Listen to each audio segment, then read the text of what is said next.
Ito na, natanggal ko na yung mga thorns at saka yung mga leaves. Next naman na gagawin natin is, ipe-prepare muna natin yung pot. Mabilis lang. Yan. Okay? Oo. So, tutusok mo yan. Hello Marky. Hello. May tanong ako. Paano ba natin masisecure na mabubuhay yung bagong tanim natin na halaman? So, meron tayong 3 paraan para mabuhay ang ating mga bagong naitanim na halaman. So, ang first natin na gagawin ay kukuha tayo ng halaman. Ito. Okay. Ito ang tinatawag na bougainvillea. Okay. So, ang mga bougainvillea, guys, ay mahirap siya patubuin o mapaugat. So, ang kailangan natin, ma-maintain yung kanyang stem, tsaka mapaugat natin sila. So, yung first na paraan, kinakailangan nyo ng aloe vera. Ang aloe vera ay pang rooting hormone. Yung mga ganitong halaman ay prone na mga insekto. So, kailangan natin ng aloe vera. Ito kasi anti-insecticide, pesticide ang ating mga aloe vera. So, kailangan nyo ito. So, i-half nyo lang yung aloe vera. Ayan. Wow. Tapos, itutusok nyo lang sa mga bagong sanga na nakuha ninyo ng mga halaman. Ayan, igaganyan nyo lang. Wow. Tutusok nyo lang. Parang set siya bago nyo itanim. Okay. Ayan. So, ilang araw naman yan papanatin natin mabilis lang. Yan. Okay. Oo. So, tutusok mo yan. Pangalawa naman ay kailangan nyo ng magandang soil.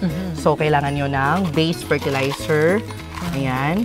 Kailangan nyo ng eggshells. Okay. Kasi mga natural fertilizer lang yung ginagamit natin, no? So, kailangan nyo ng garden soil. Ayan, lalagay lang natin yan. Mamaya, ikaw yung magagawa nito para alam nyo. So, yan. Ang ganda naman ng soil. Ano to? Parang meron siyang like... Ito yung IPA. Rice hull.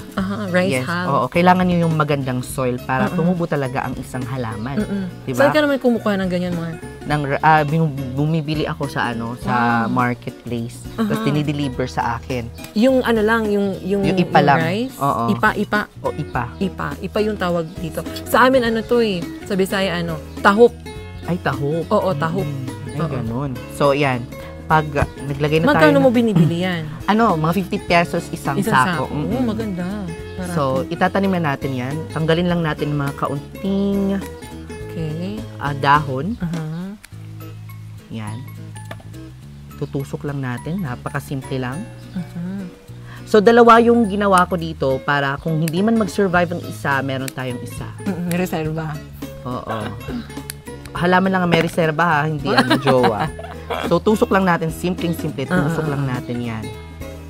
Tapos, pangatlo naman na paraan para hindi malusaw or hindi matanggal yung kanyang dahon, hindi maglaglagan yung dahon na paraan ay ang ating method na ICU method. So, tanggalin lang natin. Katulad dito, guys, ito, hindi siya namatay. Wow. Tingnan mo, hindi namatay yung kanyang dahon kasi nilagyan natin ng ICU method o magic taklo. So, ilalagay lang natin yan. Igaganyan. Yan. At pwede mo na siyang ilagay sa malilim na lugar. At mga ilang weeks or days lang, magkakaugat na yan. Wow. Yan yung paraan para hindi mamatay ang bagong naatanim natin ng mga halaman. Wow, ang galing naman!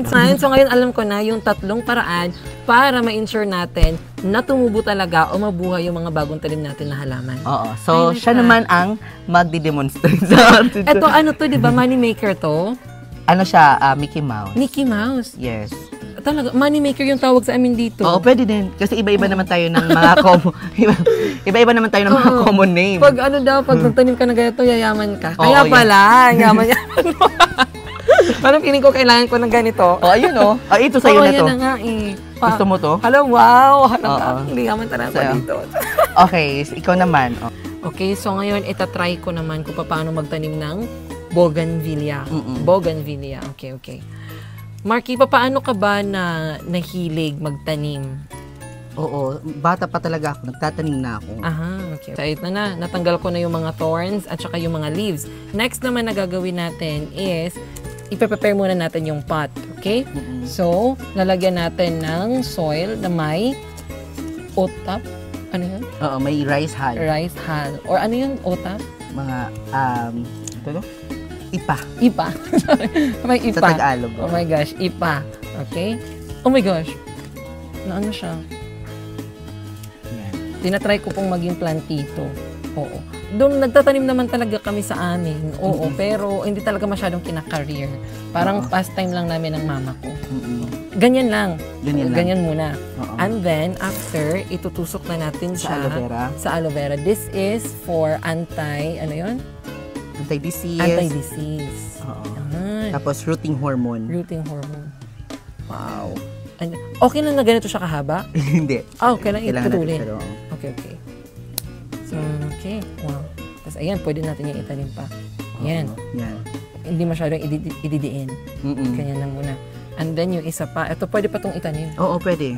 Okay. Paano ba yan? Okay. Hindi na siya puputulin dito? Or ano ba? Wow. This is so interesting. Yan. Ayan. Tapos, tusok natin dito. And then yung isa pa, para hindi siya sayang. Okay. Ikaw ba, mahilig ka ba magtanim?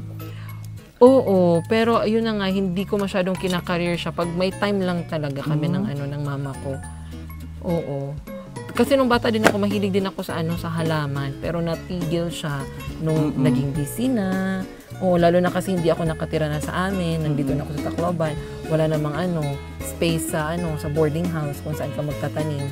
Pero nung mga unang months ko dito sa Tacloban, nagdadala ako ng halaman. Kaso hindi ko Saan mo nilalagay? Sa bintana lang. Oo, ng boarding house. Kasi hindi ko na naaalagaan, namamatay. Ayun, kaya hindi na lang ako hindi ko sunod? Na Anong sunod? Susunod neto, Sige, ipapasok natin siya sa Magic Taklob for ICU propagation. ICU propagation. So, ano yung purpose ng ICU propagation? Para hindi matanggal yung mga leaves niya. Wow! Ayan. Perfect. Tadan! Tapos pwede yung diligan sa gilid. Aha, okay. Gilid-gilid lang dito. Gilid-gilid. So, may natutunan ka ba ngayon? Of course, oo. Ang ganda. Ganun pala yun, Hindi ko alam na may gamit pala yung, yung katas ng aloe vera. Rooting hormone. Rooting hormone and then anti-disease. Ang galing. Kala ko pang lang siya, pang patikin ng hair.